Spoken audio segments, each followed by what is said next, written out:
अगर सीआरपीसी का सेक्शन 401, 402 वो उसके तहत पंजाब गवर्नमेंट नवाज शरीफ साहब की सज़ा मुअत्तल कर सकती हैं कि या आसिफ जरदारी की सज़ा मुअत्तल कर सकती हैं, तो फिर वही रिलीफ आम आवाम को क्यों नहीं मिल रहा? आवाम के केसेस हैं, किसी ने मर्डर किया हुआ है, कोई मंशियात के केस में है, कोई ज़्यादती के केस में है, तो मियाँ साहब पे ये केसेस थोड़ी हैं यार। मियाँ साहब पे करप्शन का तो केस है ना, 7 साल की उनको सज़ा तो हुई है ना, अब स्कॉन्डर तो थे ना, तो अब वो वापस आए। कानून के मुताबिक तो उनकी गिरफ्तारी होनी चाहिए थी, लेकिन क्या कहें, गिरफ्तार नहीं किया गया। उनकी बायोमेट्रिक एयरपोर्ट पे हुई। पंजाब की जेलों में तकरीबन 70 से 80 हज़ार लोग मौजूद हैं, उनके लिए आप वो पावर्स एक्सरसाइज नहीं कर। अस्सलाम वालेकुम नाज़रीन, मैं आपका होस्ट राना नवीद और आप देख रहे हैं न्यूज़ 1 डिजिटल। नाज़रीन, इस टाइम हमारे साथ मौजूद हैं advocate high court Ali Changezi Sindhu साहब। नाज़रीन, नवाज शरीफ साहब की सज़ा मुअत्तली के बारे में हम इनसे थोड़ी सी गुफ्तगू करेंगे और इन्होंने एक एप्लीकेशन फॉरवर्ड की है secretary law government of Punjab को। अस्सलाम वालेकुम। जी वालेकुम अस्सलाम। क्या हाल है चंगेज़ी साहब आपके? जी मैं बिल्कुल ठीक ठाक। चंगेज़ी साहब, क्या क्या कुछ कर रहे हैं, क्या कर रहे हैं, आपने एप्लीकेशन क्यों भेजी है, इसका मकसद क्या है? सबसे पहले तो मैं इस इंटरव्यू का आगाज़ अपने सामीन और नाजरीन के लिए एक शेर से करूँगा। सिलसिले तोड़ गया वो सभी जाते जाते, सिलसिले तोड़ गया वो सभी जाते जाते, वरना इतने तो मुरासम थे कि आते जाते। शिकवाए ज़ुल्मते शब से तो कहीं बेहतर था, शिकवाए ज़ुल्मते शब से तो कहीं बेहतर था, अपने हिस्से की कोई शम्मा जलाते जाते। तो ये एक शम्मा है जो मैंने एक एप्लीकेशन की सूरत में जलाई है, कोशिश की है। यानी कि अपने हिस्से का जो आपने है वो फ़र्ज़ है वो अदा किया है। जी अल्हम्दुलिल्लाह। तो क्यों किया है, ऐसा क्या हो गया?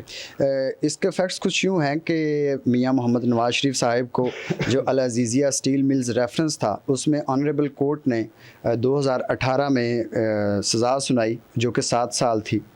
और अब नवाज शरीफ साहब, आपको पता है जैसा कि वो पाकिस्तान आ चुके हैं, बाहर से अपना इलाज मुआलजे के एतबार से उस लिहाज से गए हुए थे, तो वो आए हैं। तो पंजाब की जो सिटिंग गवर्नमेंट है, सिटिंग गवर्नमेंट ने ये डिसाइड किया, जो सिटिंग कैबिनेट थी उसने ये डिसाइड किया कि सीआरपीसी की जो सेक्शन 401 है, 402 है, उसके मुताबिक उसको इस्तेमाल करते हुए उन्होंने अपने इख्तियारात का इस्तेमाल किया।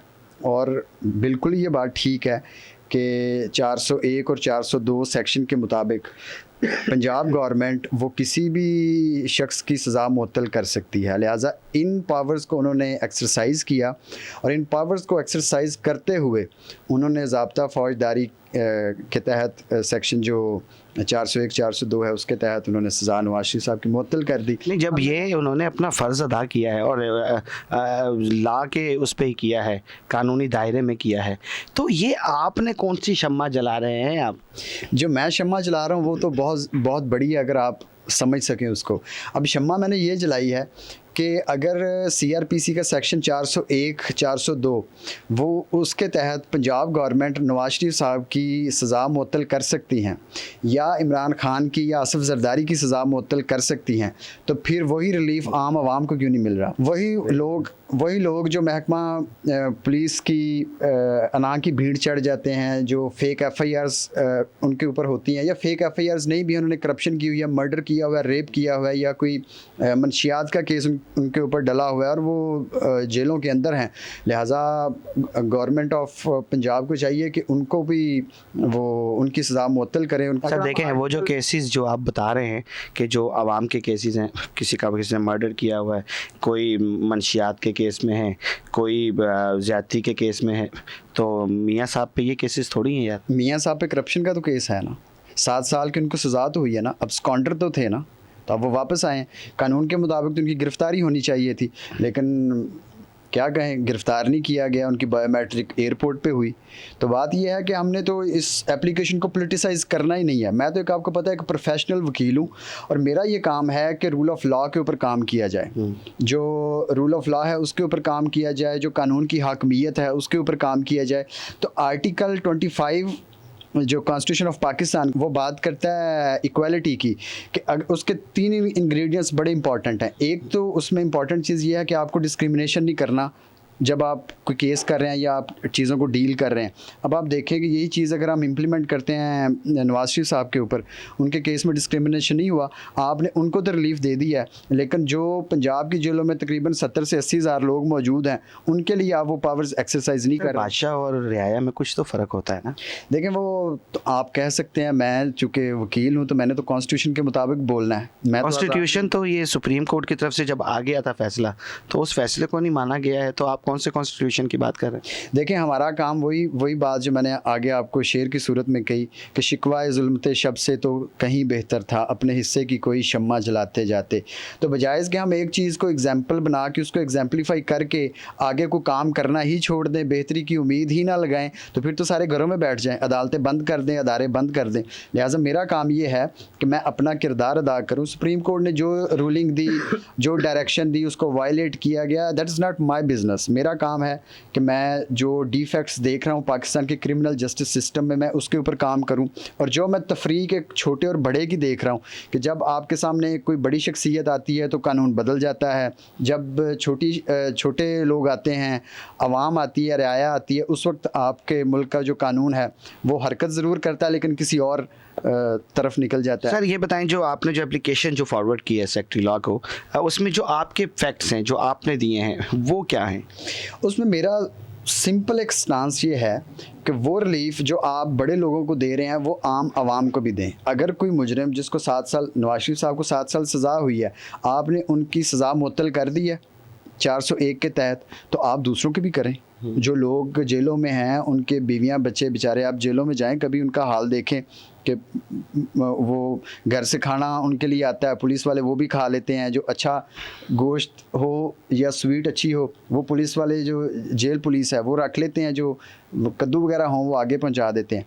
ये आप उन पे इल्ज़ाम लगा रहे हैं कि ये आपने अपनी आंखों से देखा है? ये तो हम रोज़मर्रा की ये चीज़ें हैं, ये तो बहुत माइनर चीज़ें, मैंने तो जस्ट एक एग्जांपल दिया है। तो इनके खिलाफ कभी केस क्यों नहीं किया आपने?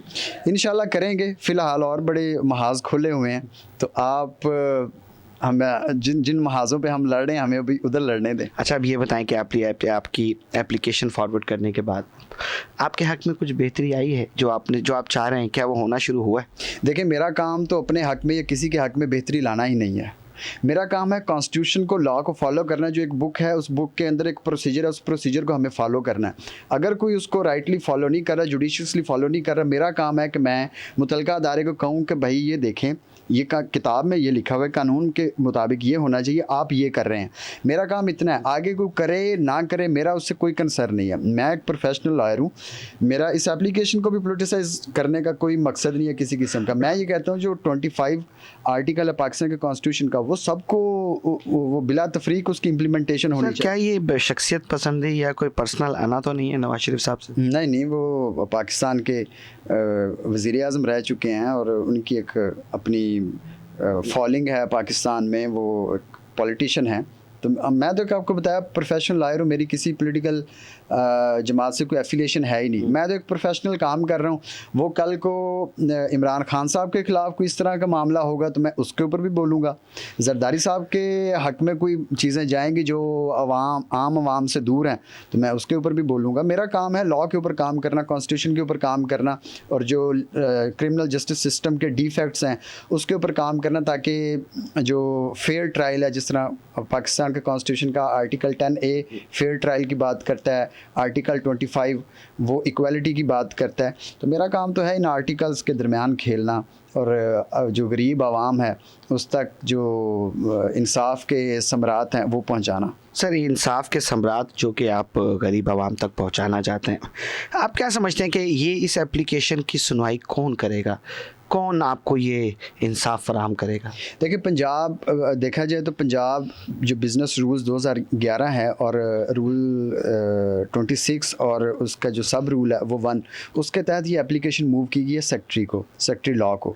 अब कानून के मुताबिक ये होता है कि आप सेक्रेटरी लॉ को एप्लीकेशन मूव करते हैं। सेक्रेटरी लॉ जो कैबिनेट होती है, जो मिनिस्टर्स हैं पंजाब गवर्नमेंट के, उनमें एक समरी बना के उस केस के ऊपर वो उनमें डिस्ट्रीब्यूट करेगा, पर्सनली हर मिनिस्टर को प्रोवाइड की जाएगी।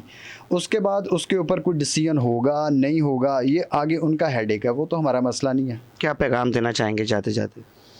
मैं पैगाम यही देना चाहूँगा कि आप अपना किरदार अदा करें, और जो मज़लूम अवाम है उनके साथ खड़े हों, जो फंडामेंटल राइट्स हैं, जो बुनियादी हकूक़ हैं जिनका तहफ़्फ़ुज़ पाकिस्तान के कॉन्स्टिट्यूशन में और universal declaration of human rights में बड़े अच्छे तरीके से और वाज़ेह अल्फाज में मौजूद है, उनकी प्रोटेक्शन के लिए हमें अपना काम करना चाहिए। और जो लोग काम कर रहे हैं आवाम की फ़लाह के लिए, इंसाफ की फ़राहमी के लिए, और पाकिस्तान का जो 150 साला या शायद इससे भी ज़्यादा पुराने जो कवानीन हैं उनमें उनकी रिफ़ॉर्म्स के लिए काम कर रहे हैं, उनको सपोर्ट करें और अपने हक़ के लिए हमेशा लड़ते रहें, कभी सरेंडर ना करें, चाहे आगे कोई भी हो। नाज़रीन, आपको संधू साहब की गुफ्तगू कैसी लगी है? संधू साहब ने जो एप्लीकेशन फॉरवर्ड की है उसके बारे में आप क्या कहना चाहेंगे? कमेंट सेक्शन आपके पास, अपनी राय का इज़हार ज़रूर कीजिए। अपने मेज़बान राना नवीद को इजाज़त दीजिए इस उम्मीद के साथ कि आप अपना बहुत सारा ख्याल रखेंगे। अल्लाह हाफ़िज़।